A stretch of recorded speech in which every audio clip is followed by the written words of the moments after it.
ಎಲ್ಲರಿಗೂ ನಮಸ್ಕಾರ. ನಾನು ನಿಮ್ಮ ಹಳ್ಳಿ ಹುಡುಗ. ಇವತ್ತು ಬೆಳಗ್ಗೆನೇ ಎದ್ದು ಇವತ್ತೇನು ಬ್ಲಾಗ್ ಮಾಡೋದೇನು ಇಲ್ಲ ಸರಿನಪ್ಪ ಅಂದ್ಬಿಟ್ಟು ನನ್ನ ತಮ್ಮ ಸ್ಕೂಲ್ ರೆಡಿ ಆಗಿದ್ದ ಅಂದ್ಬಿಟ್ಟು ಕರ್ಕೊಂಡೋಗಿ ಮಂಚೇಳಿ ಬಿಟ್ಟು ಇವತ್ತು ಟೊಮೊಟೊ ಗೊಜ್ಜು ಮಾಡಿದ್ದೆ. ಯೂಟ್ಯೂಬಾಗಿ ನೋಡ್ಕೊಂಡು ಮಾಡಿದ್ದೆ. ನೋಡಿ ಹೆಂಗೆ ಮಾಡಿದ್ದೀನಿ. ಹೆಂಗೋ ಒಂದು ಮಾಡಿ ಚೆನ್ನಾಗಿತ್ತು ಟೊಮೊಟೊ ಗೊಜ್ಜು. ಟಿಫನೆಲ್ಲ ಮಾಡಿ ನೀರು ತರಬೇಕಿತ್ತು. ನೀರು ಖಾಲಿ ಆಗಿತ್ತು. ಸರಿನಪ್ಪ ಅಂದ್ಬಿಟ್ಟು ನೀರೆಲ್ಲ ಎತ್ಕೊಂಡು ಮಂಚೇಳಿಗೆ ಬಂದು ಟೈಮ್ ಆಗಿತ್ತು. ಹಸುಗಳೆಲ್ಲ ಕಟ್ಟಾದ್ಮೇಲೆ ಇಲ್ಲಿ ನಮ್ಮ ಅಡಿಕೆ ತೋಟ ತೋರಿಸ್ತೀನಿ ನೋಡಿ. ಇಲ್ಲಿಂದ ಸೀದಾ ಅಲ್ಲಿ ಮನೆ ಹತ್ರ ಇದೆ. 1500 ಗಿಡ ಇದ್ದಾವೆ ನಮ್ಮ ಅಡಿಕೆ ತೋಟಗಳು.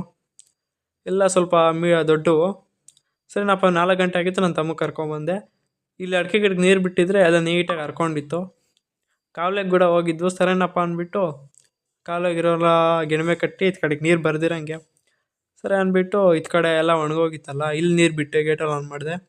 ಸರಿನಪ್ಪ ಅಂದ್ಬಿಟ್ಟು ನನ್ನ ತಮ್ಮ ಸೈಕಲ್ ಎತ್ಕೊಂಬಂದಿದ್ದೆ. ಅದನ್ನೆಲ್ಲ ನೀಟಾಗಿ ಎತ್ಕೊಂಡು